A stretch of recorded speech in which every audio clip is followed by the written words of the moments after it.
What's going on, everybody, and welcome back to another Inside the Strategy session. And in this session, we are talking about building a website that converts. In 2021, your website as a financial advisor is table stakes. It's a basic arm of business development that you should have in a correct foundation, that you should have in a correct structure, that you should be using as a second sales tool for your practice. I can't tell you how many advisor websites we've audited in the hundreds over the past year, where essentially not only was their website not structured properly, but they didn't even have the right conversion points on those sites to be able to convert unknown users into known subscribers. So you could be doing the best marketing in the entire world, but if you haven't actually built your website and set up your website in a way that makes sense, in a way that you can bring people along in that journey, then you're going to be losing out on a lot of untapped traffic, untapped potential, untapped opportunity.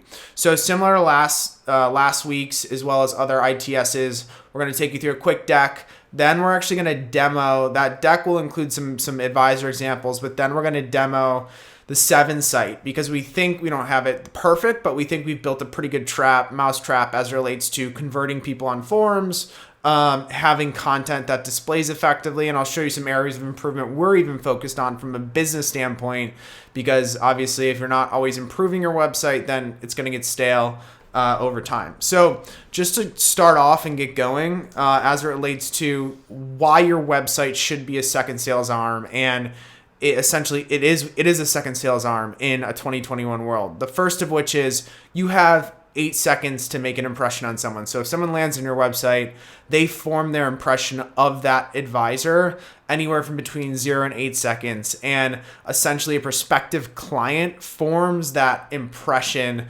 in the first second.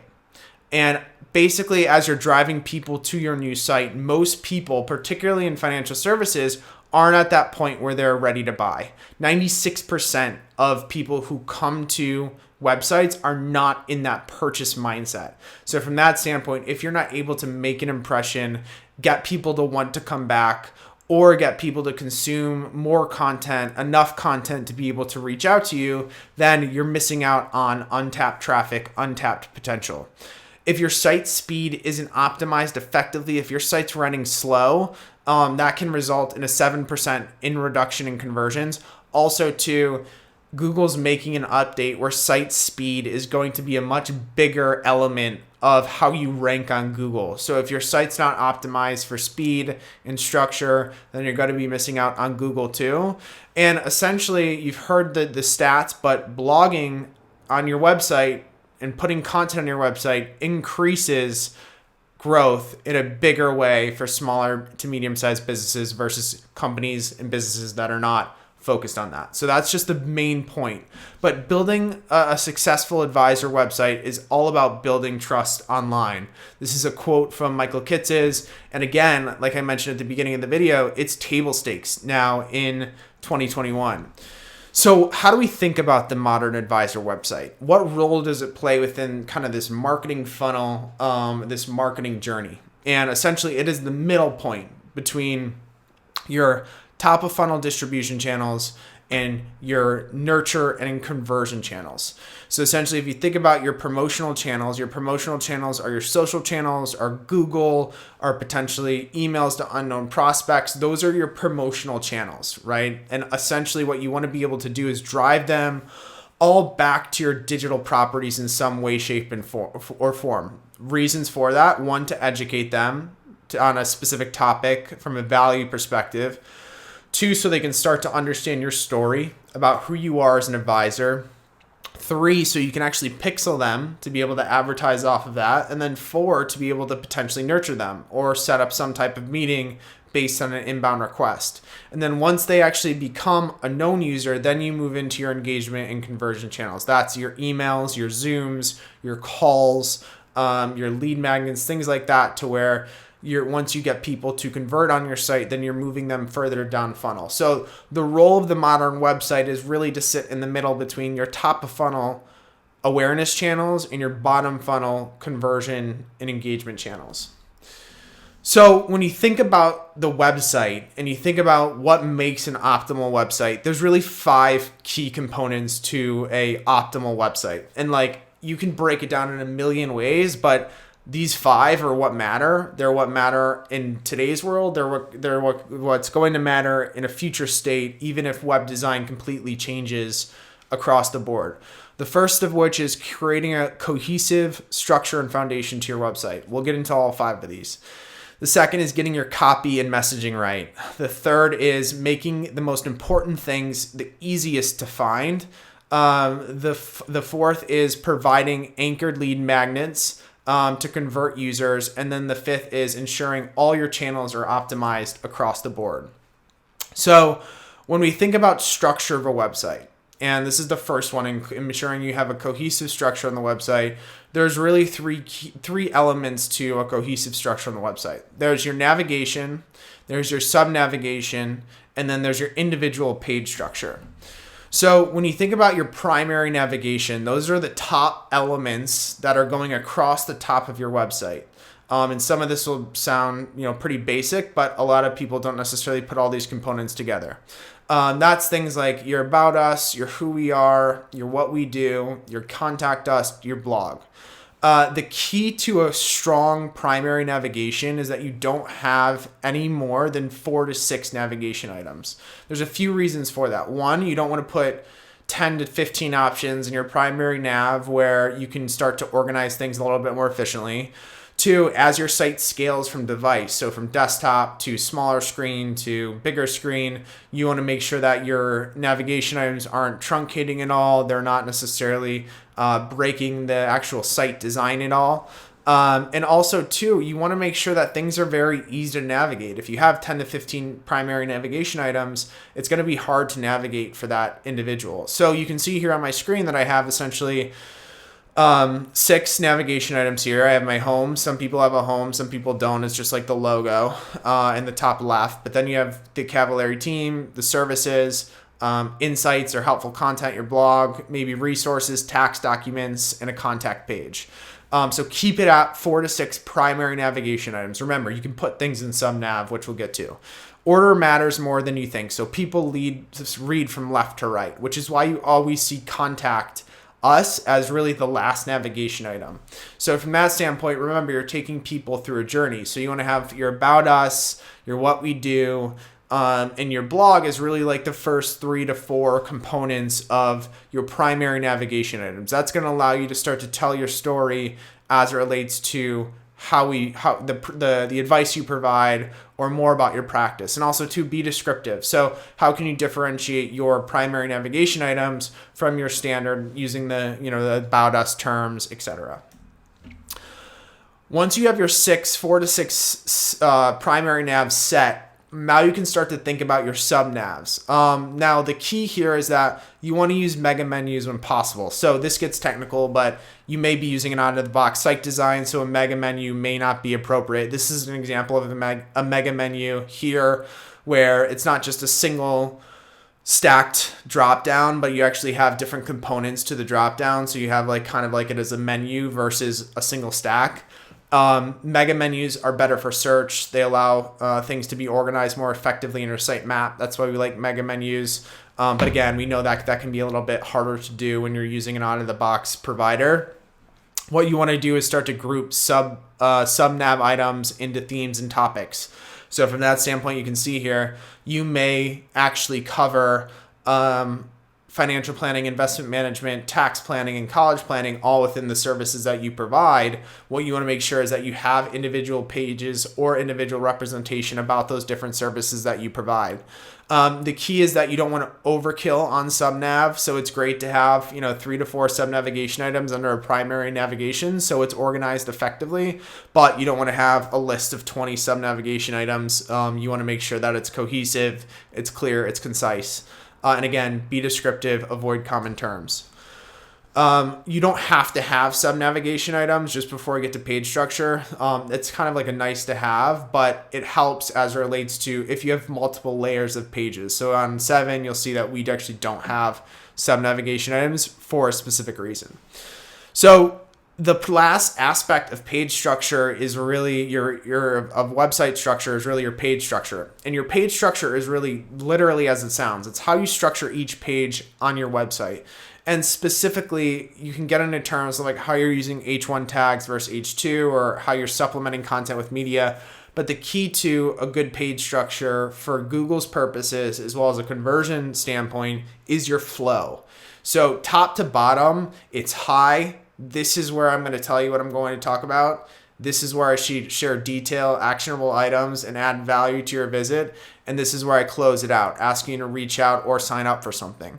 So if you think about your page structure, whether it's your About Us page or even a new blog post, in those components, you'll be able to tell a better story from top to bottom. And also that will encourage more conversions because you're pulling people down in that journey. So that's your site structure. So primary nav, sub nav, page structure. Your next is really getting your copy right. So what we see all the time, and this we do web audits for every 7 member.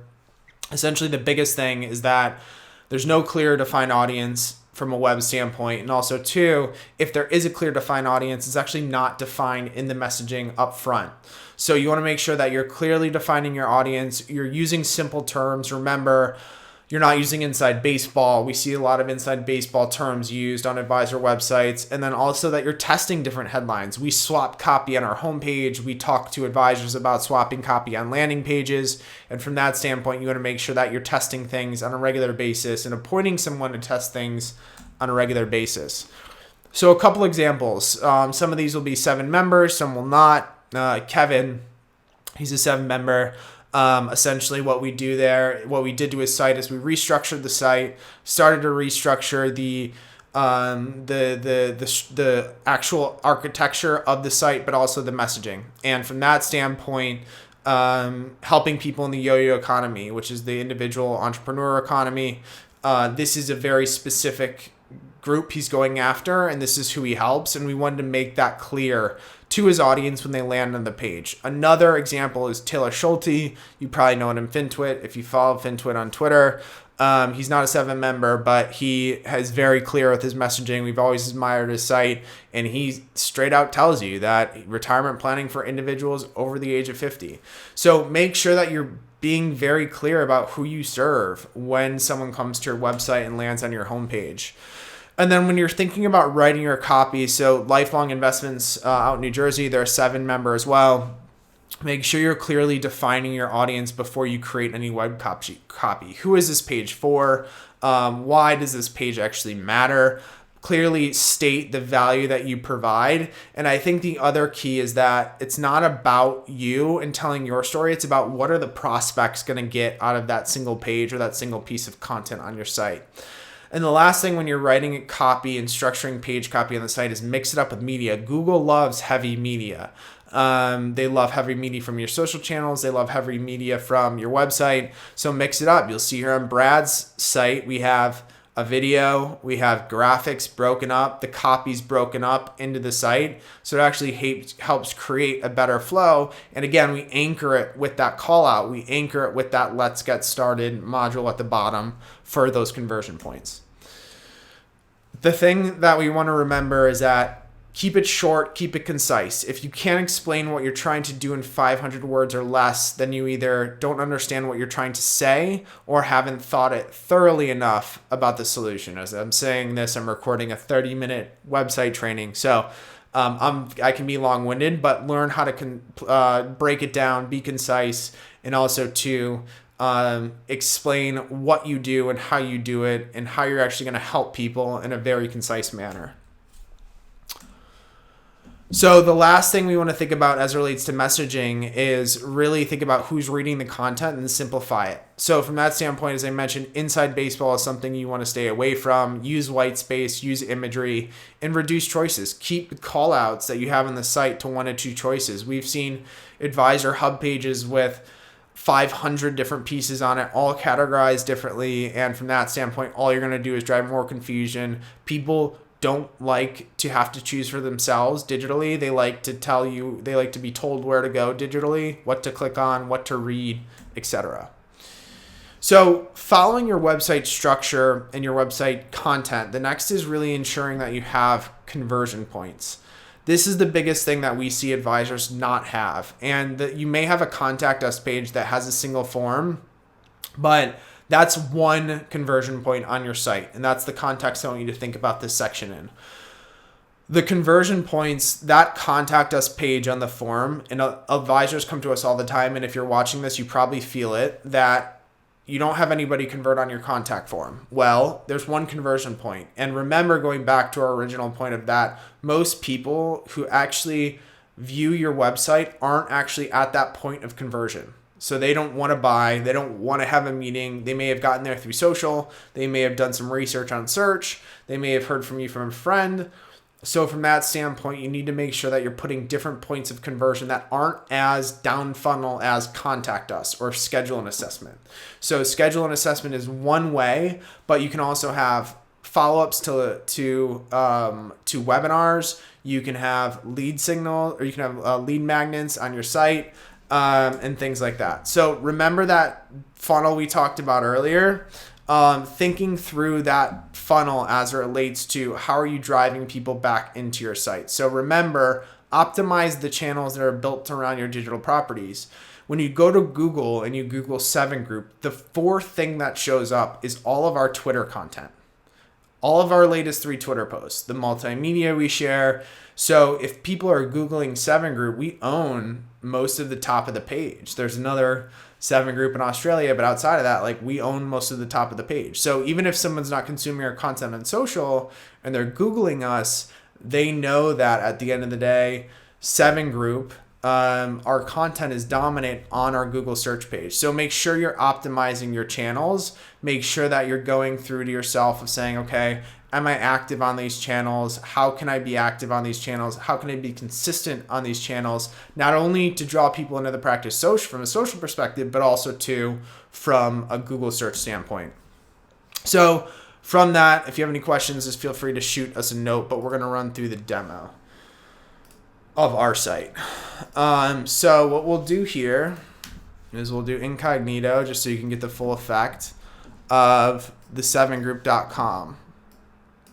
And 7group.com, the 7group.com, like, this is obviously our marketing site. Clients have their own dashboard logins, but essentially we think we've created like a decent little mouse trap to be able to convert people effectively. So few things to note on our site is that we're very clear about who we're serving when someone lands on our site. We literally say financial advisors, and we do it with a "so that" statement. That's important because, like, what are we solving for you as an advisor so you can focus on other things or so you can do X, Y, Z.